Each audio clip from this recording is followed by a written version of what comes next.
എന്നെ ആയിരുന്നില്ല പ്രതീക്ഷിച്ചത് അല്ലേ? ഞാൻ ആരെയും കാണാൻ വന്നതല്ല ഈ ആളൊഴിഞ്ഞ വീട്ടിൽ എന്ന് പറഞ്ഞാൽ അത് നുണ. നുണ പറഞ്ഞ് ഭദ്രയ്ക്ക് ശീലമില്ല. ശ്രമിച്ചാലും ഈ കണ്ണുകൾ അതിന് കൂട്ടു നിൽക്കില്ല. ഇരിക്കിഷ്ട. പ്രതീക്ഷിച്ചത് ഡോക്ടർ അരുണിനെയാണ്. പുള്ളി വന്നു എന്നറിഞ്ഞത് സത്യമല്ല. നിർദോഷമായ ഒരു കള്ളം ഏത് ശാരദത്തിൽ ചെറുക്കം പറയാം. ഇനി ഇവിടെ ഒരു വാടകക്കാരും വരില്ല.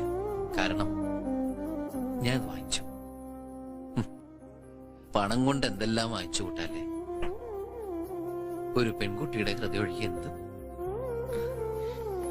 എനിക്ക് പോണം. പോവാം. ആദ്യമായി ഇഷ്ടമാണെന്ന് മുഖത്ത് നോക്കി പറഞ്ഞയാൾ വിവാഹം കഴിക്കാൻ സമ്മതം മൂളിയതും അയാളോടായിരുന്നു. അയാൾ ഇപ്പോഴും അവിടെ തന്നെ നിൽക്കല്ലേ, ഒരു വേദനയായിട്ട്. അങ്ങനെ വേദനയൊന്നുമില്ല. പിന്നെന്തിനാ വന്നു എന്നറിഞ്ഞപ്പോ ഓടിയെത്തിയത്? എനിക്ക് വേണ്ടി കാത്തിരുന്ന് വെറുതെ കാലം കഴിക്കരുന്ന് പറയാൻ. അവസാനമായി കണ്ട ദിവസം അത് പറയാൻ കഴിഞ്ഞിരുന്നില്ല.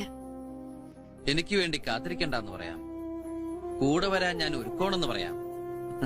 അതൊക്കെ ഭദ്രയുടെ ഇഷ്ടം.